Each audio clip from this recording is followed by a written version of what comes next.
இந்த ஷார்ட் ரிவ்யூவில் எந்த மூவி பற்றி பார்க்க போகிறோன்னா கண்ணப்பா. பல நூற்றாண்டுக்கு முன்னாடி சிவபக்தனான கண்ணப்பனுடைய லைஃப் ஸ்டோரி தான் இந்த மூவி. இந்த மூவியை சினிமேட்டிக் லிபர்ட்டியோட டிவோஷனல் அண்டு ஃபேண்டசி மூவியாக எடுத்திருக்காங்க. படத்தோட ஸ்டார்டிங்கில் விஷ்ணு மஞ்சுவை சின்ன வயசில் காட்டுறாங்க.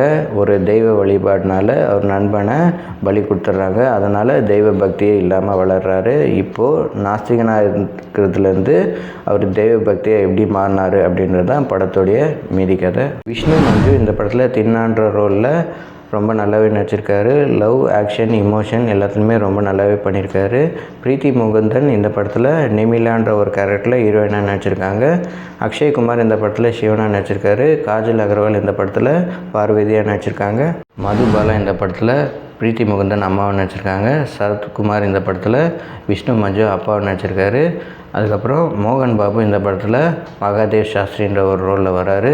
அதுக்கப்புறம் மோகன்லாலும் பிரபாஸும் இந்த படத்தில் கேமியோ பண்ணியிருக்காங்க. எல்லாருமே கேரக்டரை ரொம்ப நல்லாவே பண்ணியிருக்காங்க.